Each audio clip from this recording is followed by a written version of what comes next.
สวัสดีครับน้องๆทุกคนนะครับก็วันนี้พี่มาใน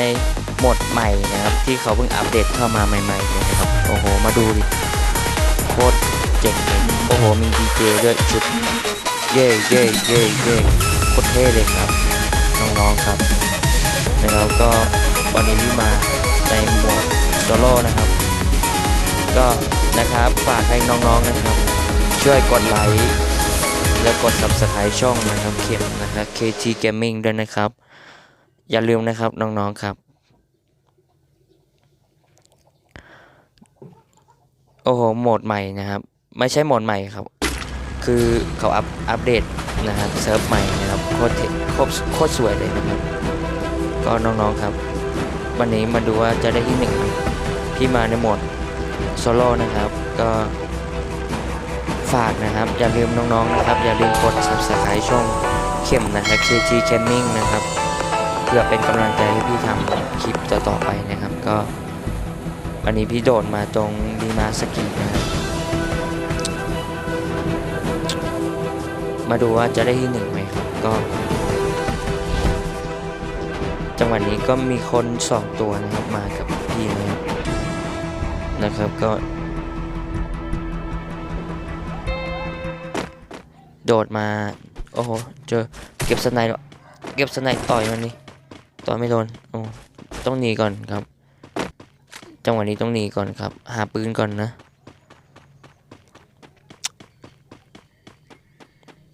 ไม่มีปืนเลยครับคิดว่าจะต่อยนะครับแต่มันเอาสไนด์ก่อนนะครับเจอปืนสั้นครับจังหวะนี้ครับลูกซองสั้นครับเจอยานะครับก็โอ้โหไม่ปืนมีฟาร์มาสครับโอเคตอนจังหวะนี้ต้องกลับไปลุยก่อนมีฟาร์มาสแล้วนะครับ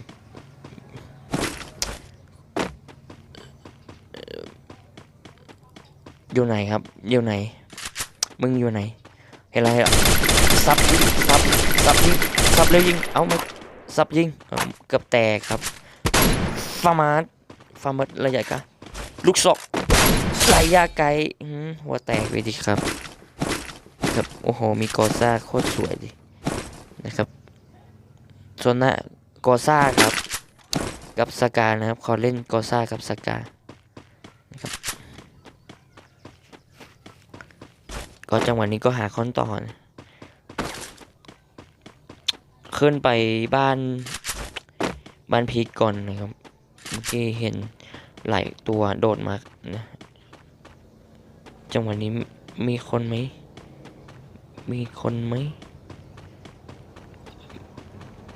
เห็นละเจอคนหนึ่งเลยกอซ่าโนสโคปกับแตกครับสากาหัวแตกครับผมก็น้องๆครับปีเล่นไม่ค่อยเก่งนะครับก็อย่าลืมนะครับกด Subscribe ช่องเข็มนะครับ KT Gaming นะครับก็บ้านพี่อาจจะมีค่อนข้างมีรถเสียงรถเยอะนะขอโทษนะฮะก็บ้านพี่มันอยู่ติดกับถนนนะครับพี่ใช้ยังไม่มีห้องอัดเลยครับคือแค่เล่นในโทรศัพท์นะฮะก็ขอโทษด้วยนะครับ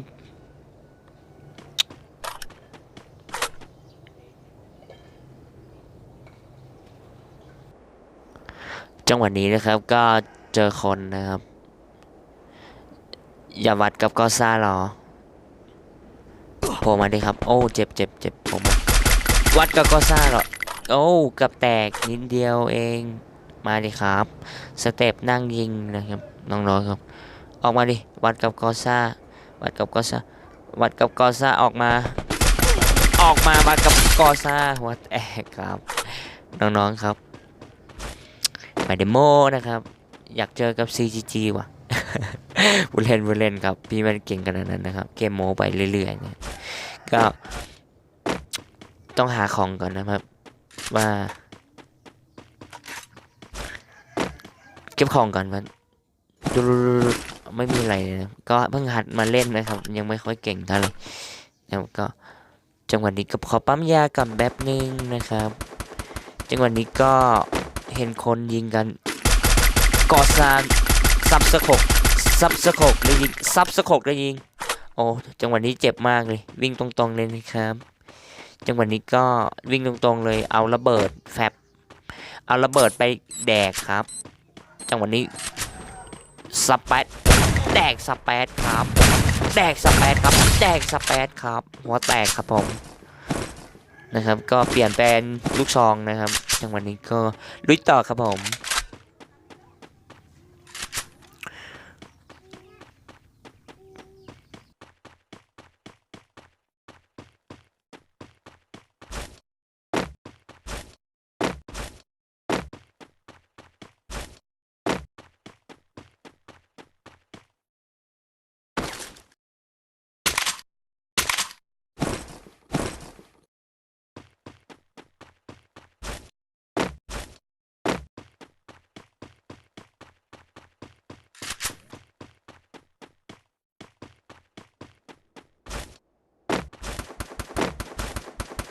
จังหวะนี้เจอคนนะครับก็วัดกะโกซาวัดกะโกซาวัดกะโกซาโนสกบหัวแตกไปดิครับไปเดเมอร์นะครับก็เป้า3ขอเก็บกระสุนเก็บยาแป๊บโอ้มันก็มีโกซ่าเหมือนกันนะครับแต่โกซ่าของพี่แรงกว่านะครับอยากเจอกับ CGG ว่ะฟุลแลนด์ครับผม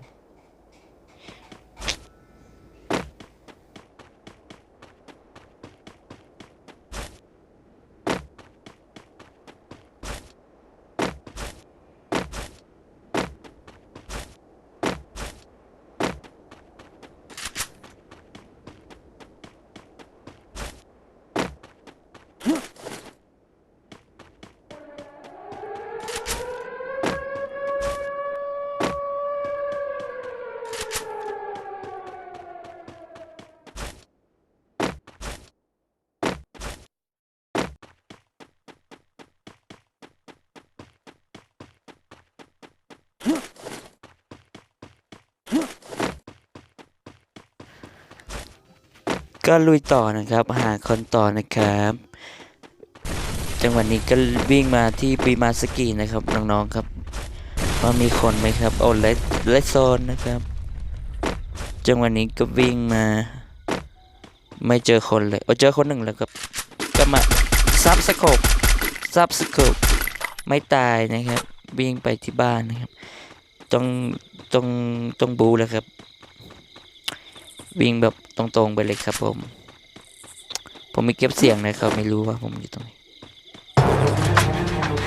วิ่งมาวิ่งมา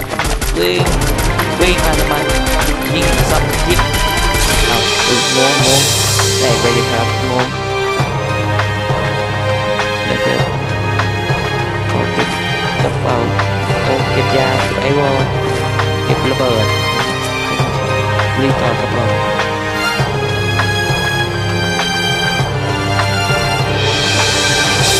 ต้องหนีเลโซนครับจังหวะนี้ก็ต้อง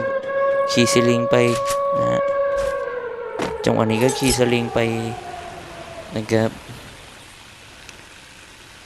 เลโซนโอ้โหกลัวตายเลโซนครับไม่รู้ว่าขี่สลิง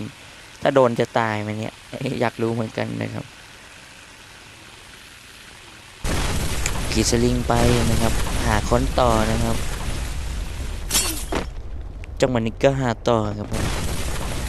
โอ้มีคนยิงอยู่ใกล้ๆนี่เองนะมีเลโซนด้วยครับผมจังหวะนี้ก็ดูว่ามีอะไรบ้างโอ้ไม่มีอะไรเลยมีคนมาเอาเหรอมีศพด้วย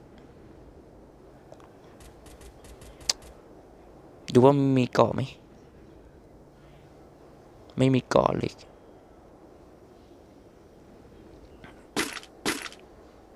เอาไม่